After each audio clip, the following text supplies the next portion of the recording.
Good evening. Welcome to tonight's Candidates Forum for the House of Representatives, 19th Suffolk District, sponsored by Revere TV and the Revere Journal. My name is Stephen Quigley of the Revere Journal, and I'll be the moderator for tonight. The format for the forum is as follows. Each candidate will deliver a 2-minute opening remark. Then each candidate was supplied 7 questions, and the moderator selected 6 of the 7 questions. Each candidate will have 2 minutes to answer the question. We will follow alphabetically, alternating order for the questions. And at the end, each candidate will have 2 minutes for a closing statement.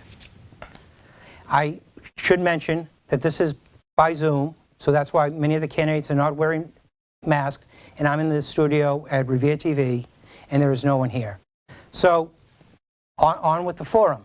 First up is Paul Caruccio. Welcome, Paul. Hello, Stephen, and thank you for having me. So, do you want your gas taxes to go up? Do you want to defund our police?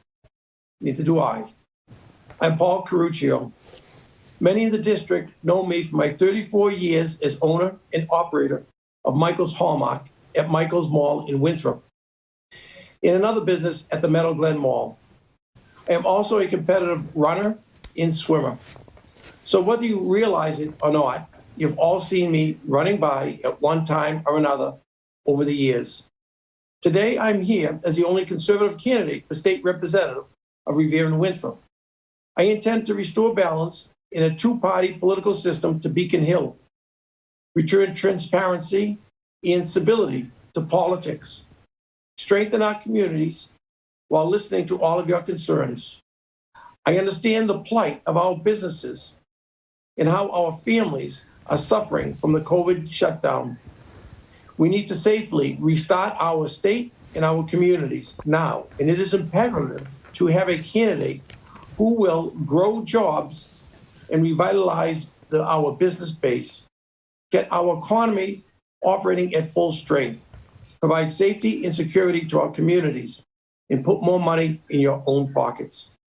Massachusetts is a one-party state with one-party rule. What does that mean? It means all of us get bad leadership. There's only one way to improve the operation of the state and achieve economic recovery, job creation, and stop unabated taxation. The solution is to rebalance Beacon Hill with a true 2-party state, with the election of a conservative to foster debate, compromise, and transparency. For this reason, whatever your political affiliation, I'm the only candidate on the stage that can accomplish this. Thank you. Thank you, Paul. Giving his opening remarks is Rich Fucillo. So first off, thank you to Revere TV and Revere Journal for putting on this wonderful event and allowing me and the other candidates to give their platform one last time before the March 30th election. From coaching football, to teaching in our schools, to volunteering on different committees within the town and community, whether it be a Fucillo, Eruzione, Clark, or Jaworski, my family has made one thing clear, is that they're committed to this community. I want to continue that legacy. My name is Richard Fucillo Jr., and I am 22 years old, and I've lived in this district my entire life.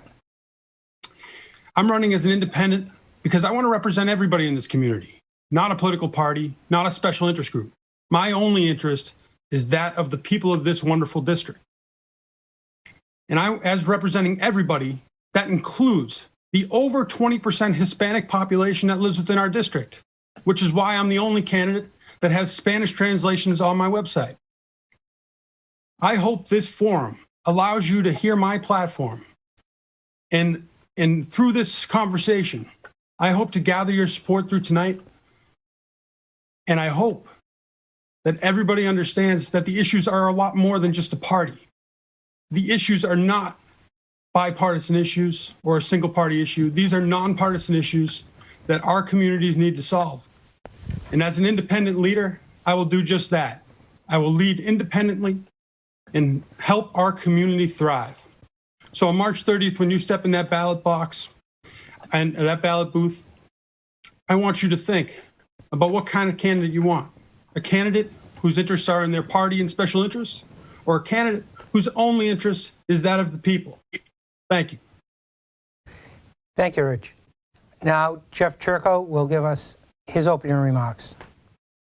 Thank you very much. I want to thank you for Revere TV and the Revere Journal for hosting us. I want to thank Richard and Paul for participating. It's good to see you guys here and look forward to a healthy debate. My name is Jeff Turco. I'm a candidate for state representative. I stand before you as the Democratic nominee in the election next Tuesday, March 30th. By way of background, I was raised in Revere the first 33 years of my life. Grew up in Reservoir Ave, lived on Walnut Ave and Coolidge Street, and then ultimately Sagamore Street before I found my lovely wife, Melissa, and we wound up getting married and moving to Winthrop almost 17 years ago, where we chose to settle and raise our family. We have 6 children, ages 15 to 4 boys and 2 girls. I'm deeply committed to both Revere and Winthrop. I've been involved for 15 years now for the Henry Tafoni, John McCarthy Recreation Committee in Revere. We've raised literally $1 million+ that we've given back to the community to lower the cost of sports fees, because we know as parents that when we get our kids into organized sports, that we reduce the likelihood that they're going to be getting in trouble, because idle hands don't lead to good results. And so that's why the work of the McCarthy-Tafoni Recreation Committee is so important. I've been just finished up 7 years on the board of the Revere Beach Partnership, and we've done amazing stuff to showcase Revere and America's first public beach. I was proud to serve as president for the last 3 years, where we took a stand against the environmental calamity that's known as Wheelabrator, and the damage that it's done. But in terms of my involvement with Winthrop, I'm thrilled to have previously had the pleasure of serving as your town council president, currently serving as a trustee of the Winthrop Foundation, where we go out and we try to serve our community by distributing grants.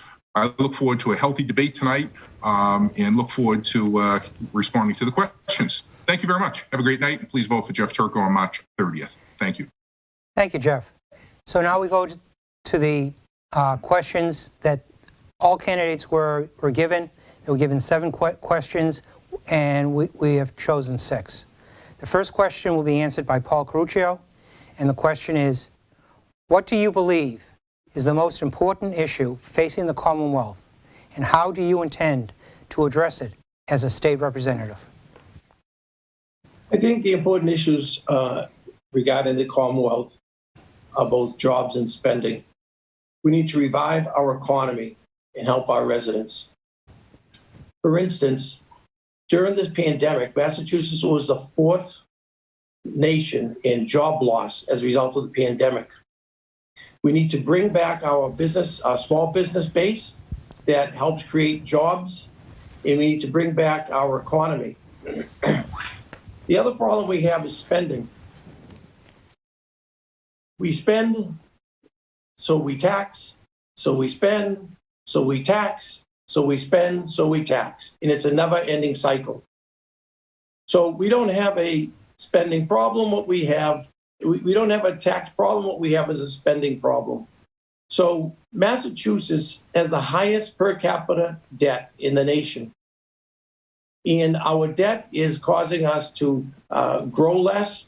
It is causing people to flee the state. And it is causing businesses to flee the state. And as a result, we have a lower standard of living and we have less jobs for our residents. So what we need to do, and it's not romantic, we need to scrutinize all the budgets. We need to actually balance Beacon Hill, because what we have now is a one-party state on Beacon Hill. So there's nobody there to debate the issues, to force compromise, even let us know what's going on.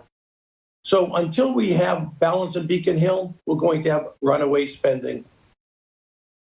So one of the other problems is we just shut down the government for a full year. During that full year, we managed to spend 4.5% more than when we were open. We shut down the government. We spent 4.5% more, and we spent $1.5 billion out of our rainy day fund.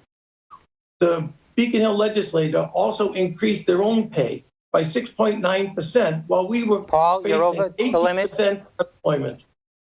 Okay, I'm all set. Thank you. Thank you. Rich, do you need me to repeat the question, or are you all set on it? I'm all set. Okay. So, thank you. I appreciate that question. And when it comes to the biggest issue facing our state, I've talked about this before and I'll talk about it again. It's internet. It's the technology divide. The pandemic that we have faced has really shed a light on a real issue. Internet is something that we use in our daily lives. It's no longer mandatory. It's not a luxury. We use it to go to work, to go to school, to communicate with friends, communicate with family, watch movies, play video games. You name it, we use the internet for it. And the fact that in Suffolk County alone, there's 20,000 people out there that don't have access to broadband internet. Broadband, for those of you who don't know, are really the minimum speeds.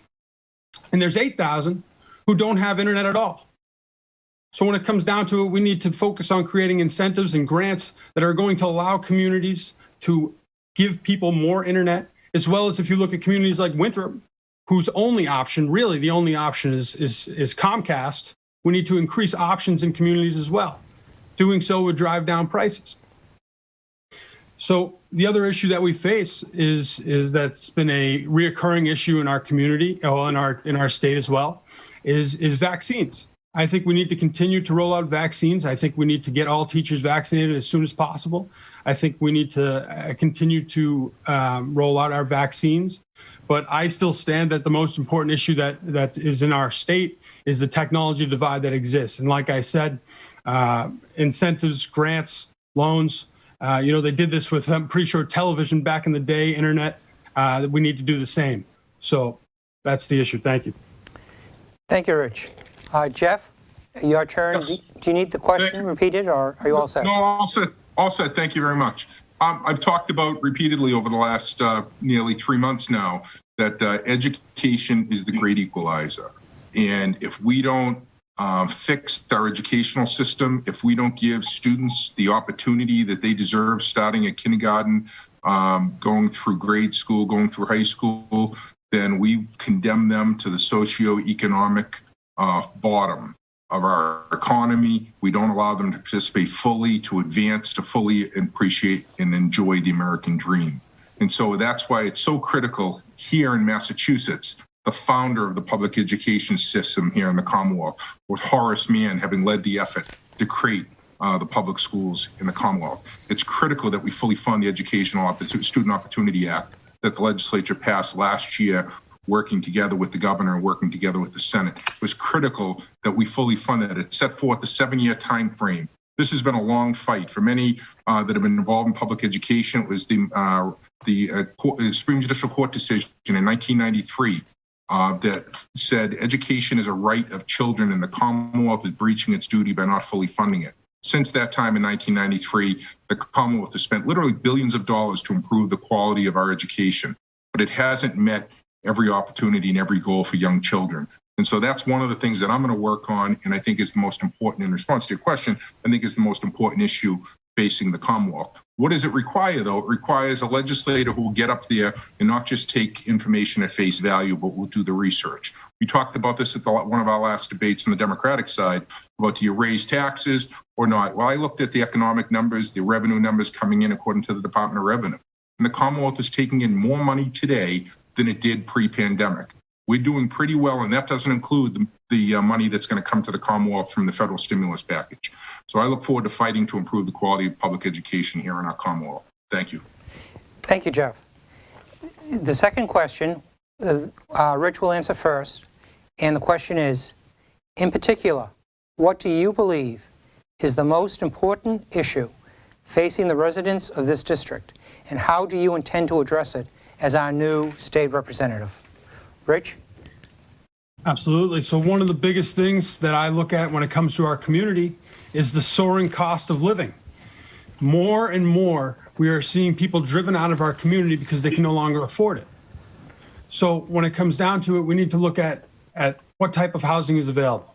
And we see that there's not a lot of affordable housing available in our communities.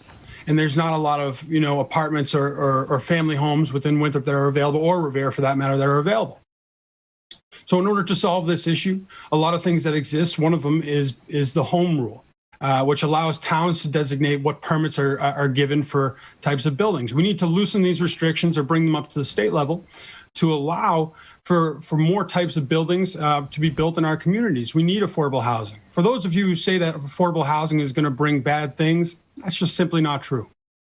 So when we look at it, we need more affordable housing in our communities, and we need to focus on the cost of living. Another issue that exists within, especially, it's pretty unique to Winthrop as well, is the water cost.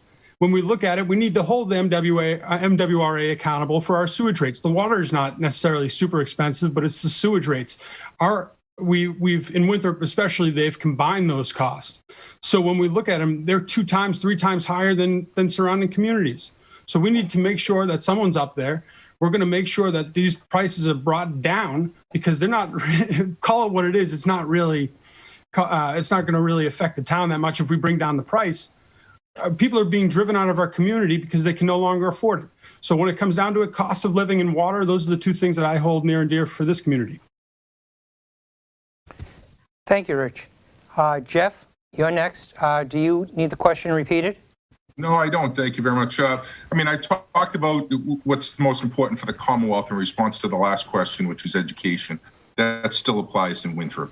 You know, you go and talk to realtors and find out what young families are looking for when they move into town. And the first thing they ask is, what's going on with the schools?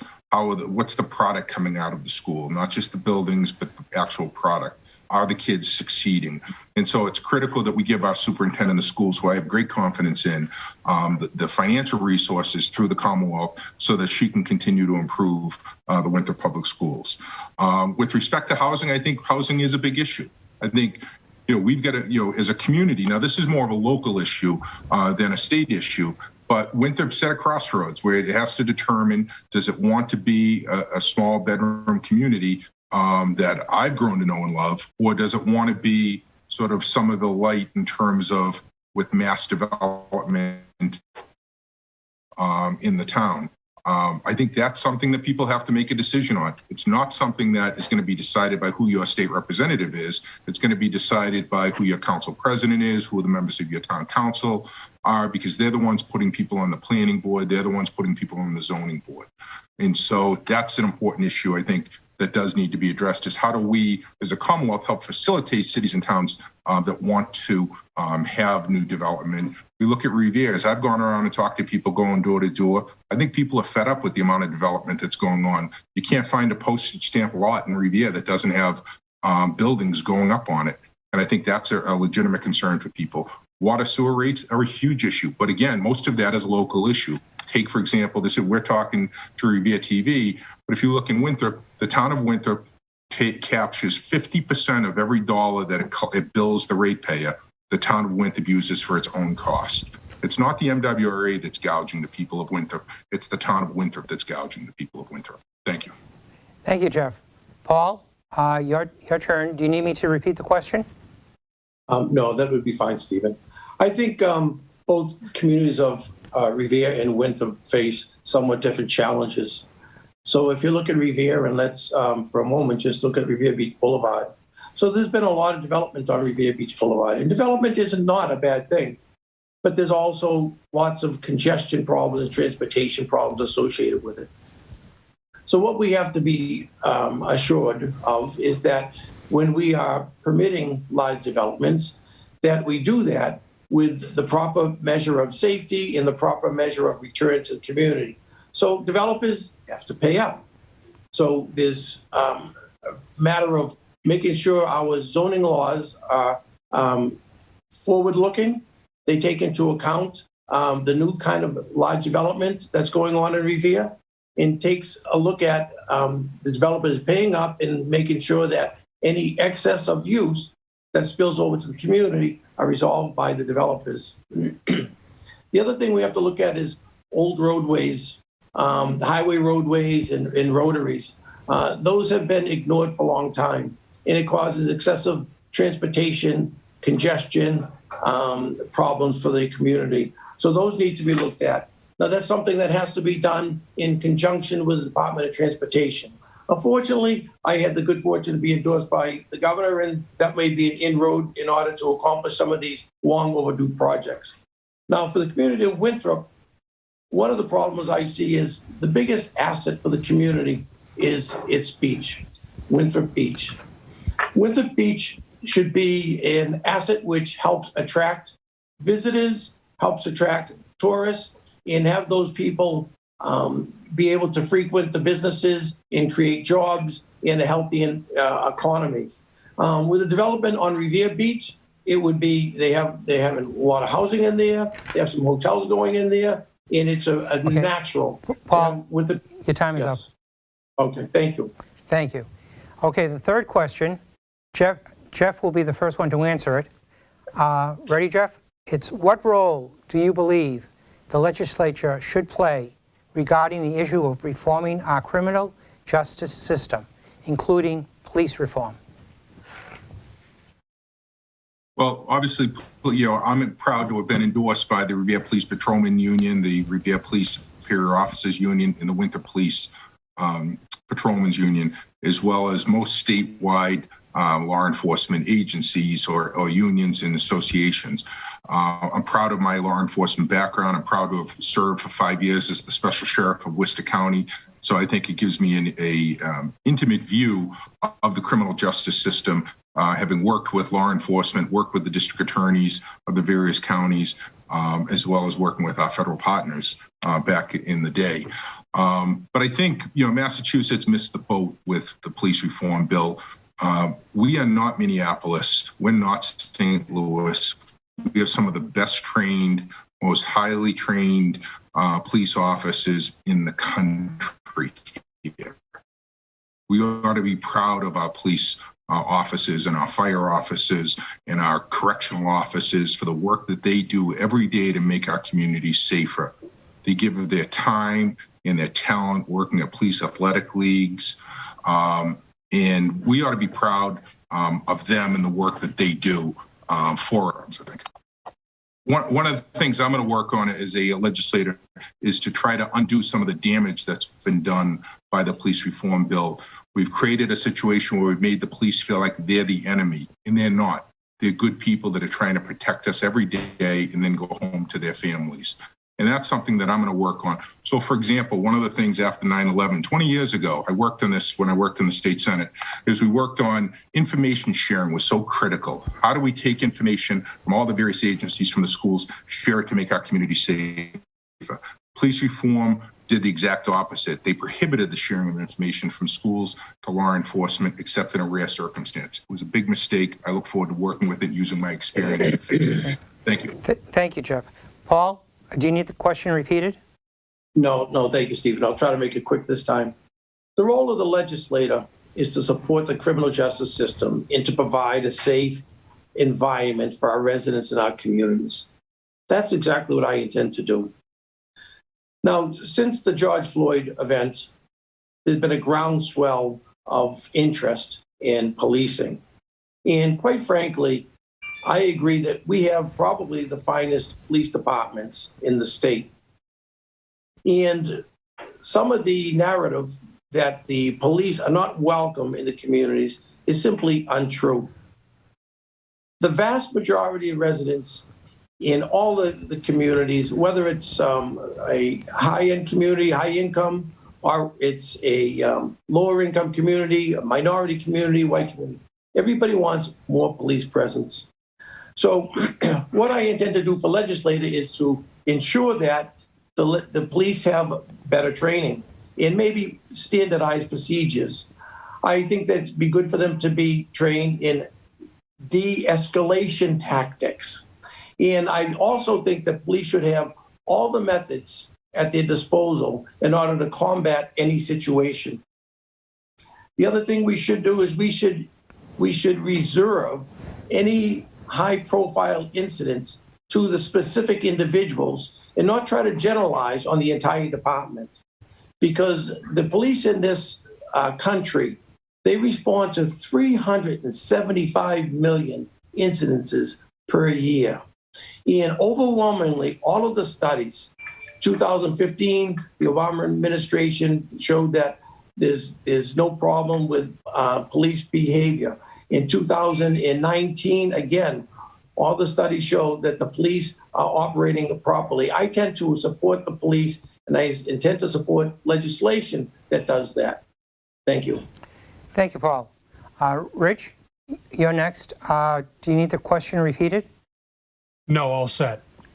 So when I look at the police, I'm very lucky to have various members of my family be in law enforcement. And yes, I do think that the legislature should play a role in determining this. When it comes to the most recent police reform bill, there's some things in there that I agree with. There's some things I don't know about. And when it comes down to that, I think that what needs to happen is that people need to be educated on the bill. And this is what I talk about when I talk about being an independent. It's all about reading everything, not siding with a party just for the sake of siding with a party, but to read through and understand fully what is being passed through the legislature. Now, there's some things I disagree with in that legislature, but there's in that specific legislative bill, but there's some things I also agree with. We need to make sure that police are receiving the proper training they need in order to handle all types of situations. And when it comes down to it, we need to have a police force that is not feared. They're respected. And when I talk to people around my age, and I've talked to a lot of people, I've heard from many different people of many different backgrounds who say that they're afraid of the police. And now I'll never understand that. No one in this debate, in this forum will understand that. So when we look at it, we need to make sure that we're surrounding ourselves with different perspectives. And that's something that I've been able to do in my time in college because our community is, especially Winthrop, is a pretty one-dimensional community in terms of perspectives. So when we look at my time in college, I've been able to understand and develop a better perspective on what's going on in the world. So obviously, I respect the police. We need police officers. We need to give them resources, but we need to make sure we're committing to and executing a respected police force that is not feared by the community. Thank you. Thank you, Richard. Okay, we're coming to the fourth question, and Paul will answer this one first. And the question is, do you favor the decriminalization of the possession of small amounts of illegal drugs, similar to what the voters of Oregon approved in November? Paul? Thank you, Stephen. Thank you. When you refer to that, I'm not sure the people in the audience realize that refers to heroin, cocaine, methamphetamine. And the first thing you have to ask yourself is, where are these drugs coming from? They're coming from MS-13. They're coming from gang members, and they're infesting our communities. Now, I want to spend my time thinking about how to get people into recovery. And the hardship from drugs simply isn't just addiction, because it comes from loss of productivity. It comes from financial woes. It comes from personal health problems as a result of drug use. The other thing it does is it sends a bad message to our youth, that they think that it's okay because it's legal. So I think the solution to this is not to worry about legalizing drugs. I think we need to spend our time and our effort getting addicted people into recovery. And I want to encourage and I want to support more programs like the court program that deals exclusively with drug users in an effort to get them into rehabilitation, recovery, and back into society. And I want to promote the virtues of sobriety and the success that over addiction and the success you have living a productive life. But most of all, studies show that when we have jobs, when people have the ability to have a good job where they're seeing success, they're seeing fulfillment, that helps reduce drug addiction. And I want to spend my time and effort making sure that we have enough resources to provide facilities to addicted people. Thank you, Paul. Rich, do you need the question repeated, or are you good? All set. So when you look at this question, the important word here is decriminalize. That does not mean legalize. Decriminalizing means that the people who have possession of these small amounts are not being punished. And the important thing is that they're not being punished because they need help. And so not only am I in favor of decriminalizing these things, I saw a post yesterday on Facebook from a champion of this issue, Mr. Mark Silvestri. It was about methadone mile. Take a look at methadone mile. Day night, cold, warm, winter, summer, it doesn't matter. Those people are always going to be huddled on that corner. We need to do something about it. So not only am I in favor of this, I'm in favor of safe consumption sites, which is going to allow these people to get the help they need. Too many times they're out on the street, they're dying on the street, they're overdosing on the street. We need to make sure that they're in a place that they're safe, that they can get that help, where we can destigmatize these issues of drug abuse. By having the stigma around these issues, they're not going to get help. There's a stat out there that says that over half of people out there with these issues don't get help. And that's a problem. And I think the direct issue is that people are afraid to go get help because of the criminal implications that it would give to somebody if they came in and they overdosed on drugs. So we need to make sure that we're supporting these people. And I think the best way that we can do that is opening up safe consumption sites and decriminalizing small amounts. I'm not talking having like huge amounts of this stuff and they're selling it because that's a crime. I'm talking small amounts where they can go get help. In these places, these safe consumption sites have been proven to work in other countries, and we need to make sure we're implementing them here so that we're destigmatizing and allowing people to recover and get better from drug addictions and abuses. Thank you. Thank you, Rich. Jeff, your turn. Do you need the question repeated, or are you good? I'm good, Stephen. Thank you very much. So I do not support the decriminalization of illegal drugs. Like done in Oregon and like was recently done in the city of Somerville. We are in a federal system. We have a federal government and a state government. The drugs that Oregon and Somerville have decriminalized are illegal under federal law. And I think we set a dangerous precedent where we allow states go and basically say, we're going to go rogue and we're going to violate federal law. Our system breaks down, the system of law and order breaks down. When we do that, our system of respect between the federal government and the state governments, if the federal government wants to decriminalize and legalize these substances, then it's a different story in terms of how to address the issues. I do support, however, somebody I've talked about during this campaign, the personal pain and anguish that I've experienced in my family with 3 of my siblings having overdosed and succumbed to lifelong struggles with drugs. I'm for ending the stigma. I'm for talking about the issue. And that's why I've done that during the campaign, very painfully talked about it and had to give my kids a heads up that I'd be speaking about it publicly, because it's so important that we let people know that they're not out there alone. But we do need to help the people that are in recovery, and we have to accept the fact that people in recovery sometimes have lapses, and that's why you have a great drug court program. That's why the work that's been done in the city of Revere and by the town of Winthrop with the police departments have done yeoman's work to improve the quality of life for people that are in recovery. I support those efforts. I'll continue to support them. One thing I do not support is I do not want a safe consumption site in the town of Winthrop, and I don't believe the people of Revere would want a safe consumption site where somebody's going to go and have illegal substances brought with them to use in the site. If the people of Revere say they want it, then that's a different story, but I don't believe the people of Winthrop want it. Thank you. Thank you, Jeff. Okay, we're coming to the 5th question, and Rich will be answering this one first. And the question is, climate change poses a threat to the communities of Revere and Winthrop because of rising sea levels. Is the state doing enough to address this issue? Rich? You know, that's a really tough question, especially because I'm not a climate expert. I don't know everything about the climate, and I guarantee most people don't either. So when it comes down to what, are we doing enough? I would argue that probably not. We could probably do more, but that's a question for a climate expert who knows a lot about this issue and can really answer that. And as state representative, one thing I'll do is, I don't know, I admit where I don't know the issues.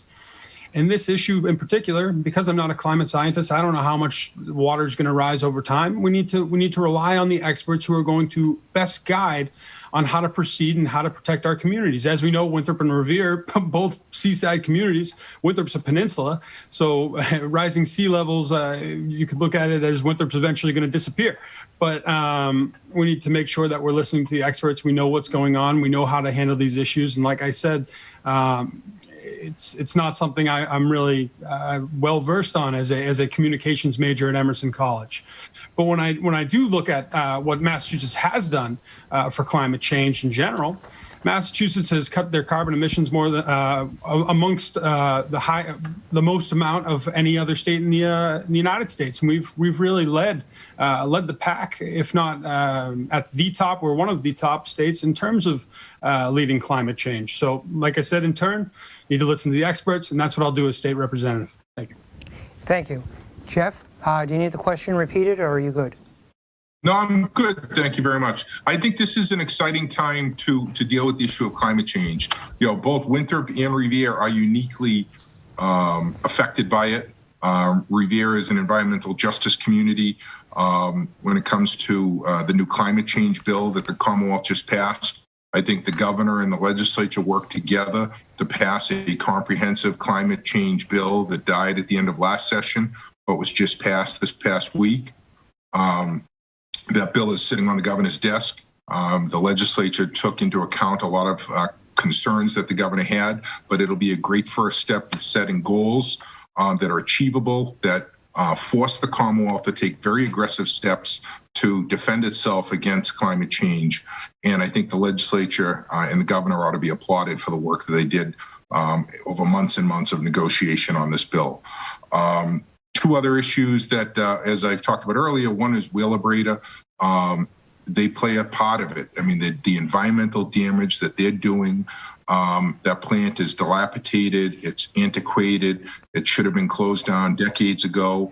And now that Revere, and thanks to the great work of former Speaker DeLeo and Representative Vincent, Rosalie Vincent really led the effort to create the environmental justice language in the bill that will now become law once it's signed by the governor or over his veto.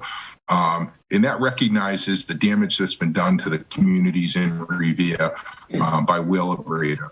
And I look forward to picking up the mantle and working with Representative Giannino to fight to bring justice to the people of Revere and the people of Winthrop on that issue. The other part is zero waste. You know, there are a lot of programs out there encouraging zero waste to improve the Commonwealth's response to climate change. And that's something I look forward to working on, educating myself better on, and helping to advocate in our communities on a daily basis. Thank you.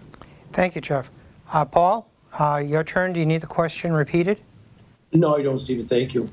I have to upfront say that I truly am an environmentalist, and I've been one for decades, and I want to protect the environment. The problem is we need the facts. And the first place I go for the facts is the Winthrop Sun transcript, Stephen. And here I have an article from the Winthrop Sun transcript last week, and I'm going to read from it. It says, Winthrop residents once again have been reminded of how vulnerable our town is due to the fury of nature in the wake of the recent gale and high tides that have closed Shore Drive, as large sections of the boulevard have been torn asunder with rock, sand, and debris piled all over. So that could have been from today. So another thing that John Kerry, who has been assigned as the climate czar, that came back from 1931. That's from 1931, 90 years ago. So John Kerry, who has been appointed the climate czar of the United States of America, also made a statement a couple of weeks ago that if America, the United States of America, reaches 100% of our goals, you'll see absolutely no change in our environments. The reason is it's not coming from the United States of America. We are achieving our goals. Nobody else at the Paris Climate Accord is. So what we are doing, we're using this as a political tool, a weapon, to tax further and spend more. So they've initiated the TCI, Transportation Climate Initiative. So they don't call it a tax. But what they do is they tax our gas. And they do this by an unelected body, so it's politically unaccountable. And they do that to redistribute wealth. Now, this is regressive, and this hurts our middle class. This hurts our working poor.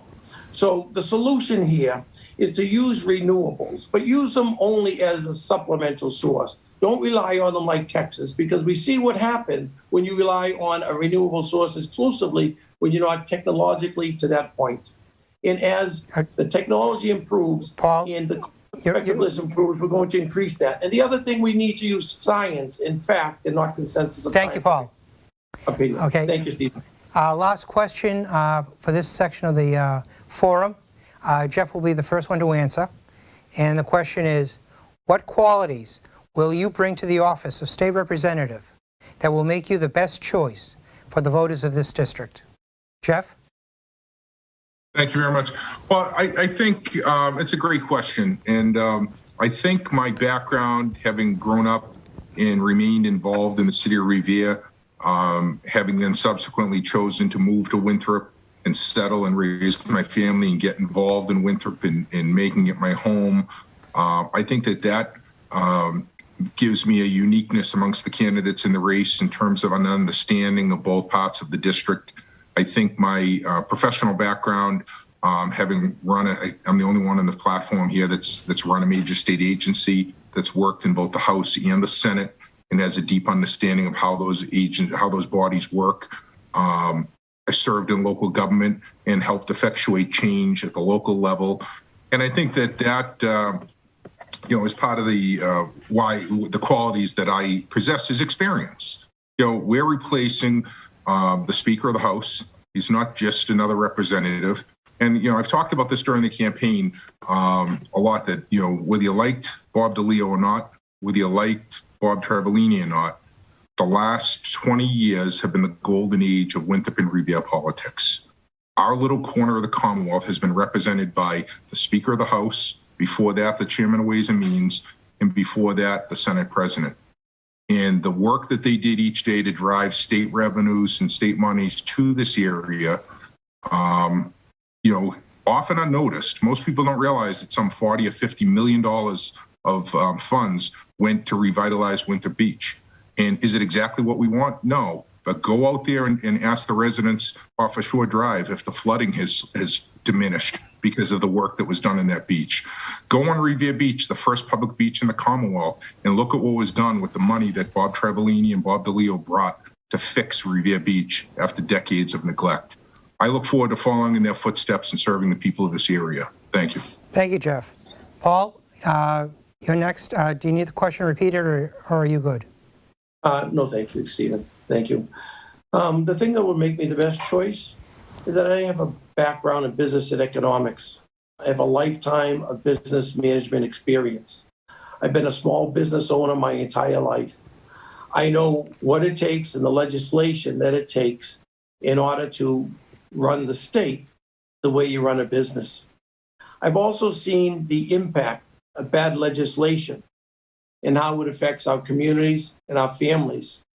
So one of the things that has happened is we want to raise the minimum wage. Well, what happens when we raise the minimum wage? When we do that, we lose jobs. Now, Bernie Sanders had the Congressional Budget Office study the effect of raising minimum wage. They realized it would lose tens of billions of dollars, add tens of billions of dollars to the deficit.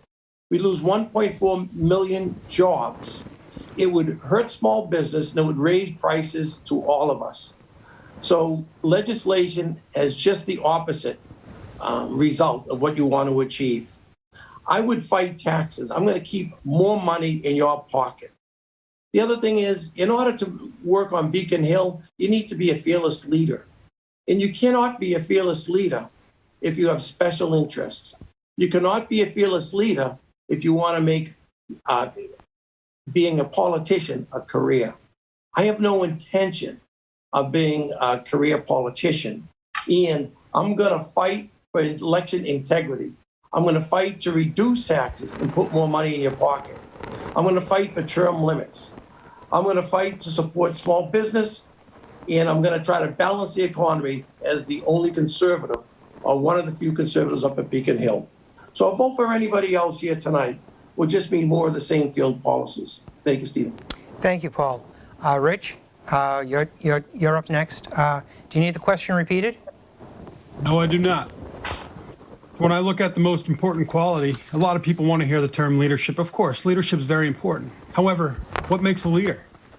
And I think the quality of being a student really is what makes a leader.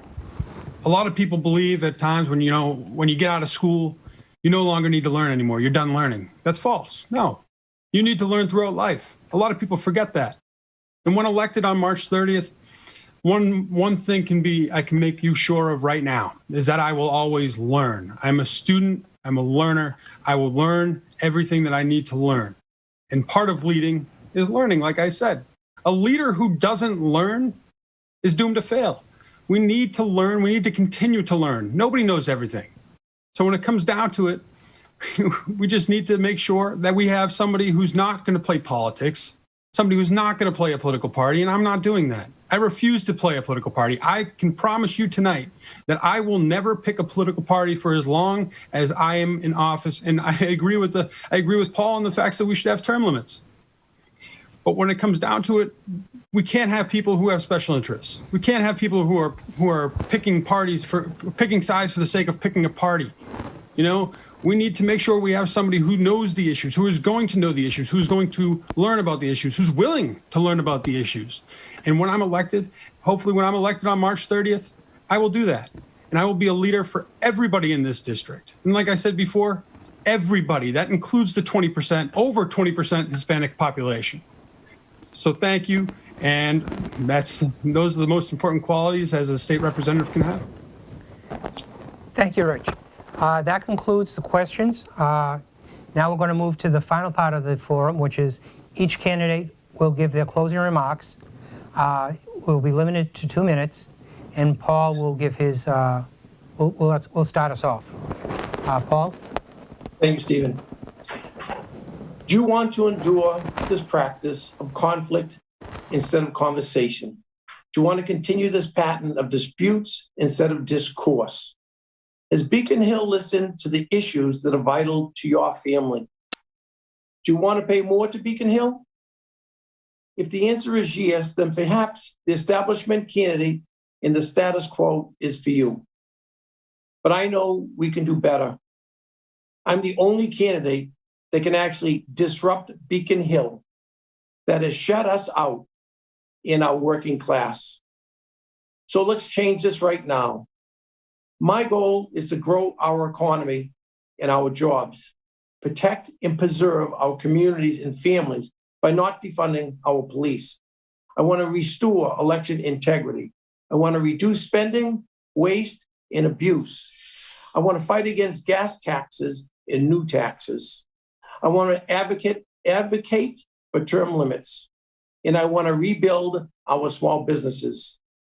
We can do this, but I need your help and I need your vote on Tuesday to get started. I want to thank you and all tonight's participants, and please vote for Paul Caruccio on Tuesday, March 30th. Thank you. Thank you, Paul. Rich, your turn. Absolutely. So tonight you heard only some of the issues that are most important to me in my campaign. When you step in that ballot booth on March 30th, make sure to think about who you want. Folks, when you step in that booth, do you want a candidate whose interests are in political parties, Republican or Democrat?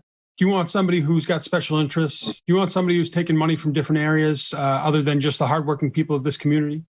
Or do you want a candidate whose only interest, and I mean his only interest, is that of the wonderful people of this great district? And that's me, Richard Fucillo. If you have any more questions about my campaign, please visit my website, fucilloforrep.com. That's FUCILLOFORREP.com. Email me, please, at richard@fucilloforrep.com, and I will answer any questions you have. I'm an open book. I have nothing to hide. I will work tirelessly for the people of this great community and this great district, and I mean everybody. So when it comes time on March 30th, I humbly ask for your vote. Thank you. Thank you, Rich. Lastly is Jeff Turco. Jeff, your closing remarks, please. Thank you very much. Once again, I want to thank everyone for participating and making tonight possible. Thank Richard and Paul for your good remarks tonight and enjoyable forum. I want to thank my family, first of all, my wife, Melissa, and 6 kids for letting me go out and campaign these last 3 months and talking to literally thousands of voters that I've knocked on their doors, asked for them to sign my nomination papers, asked them to talk to me about issues that matter to them the most. they've sacrificed these last 3 months as I've done that, and I appreciate that, and and I'm eternally grateful that they've supported me in this endeavor. I want to thank my supporters and my friends who have made the phone calls and done the literature drops and gone out and talked to their friends and family and neighbors to say, you know what, yes, a John F. Kennedy moderate Democrat can still win here in the Commonwealth of Massachusetts. I'm proud of the effort that we put forward these last 3 months. I'm proud to have run an issue-oriented campaign. I'm proud of these two fellows on the stage with me tonight who ran issue-oriented campaigns and talked about how they wanted to improve our communities. It's important that we demonstrate that we can run a campaign without attacking each other and without negativity. And I think that, I'm proud of the three of us for the work that we've done here tonight. And at the risk of being repetitive, thank you.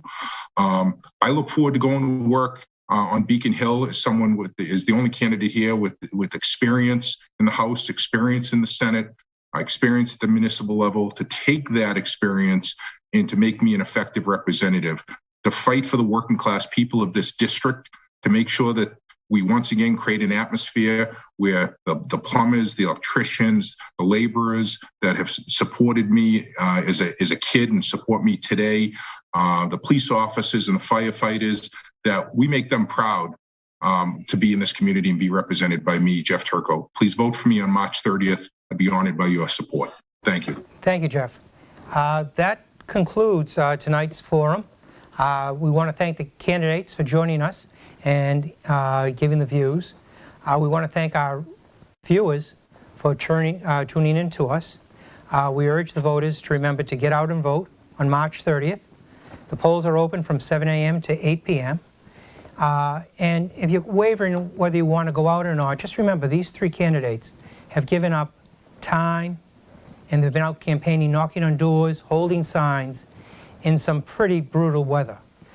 Tuesday's supposed to be, according to Bob Dunbar, Tuesday's supposed to be 50s and sunny.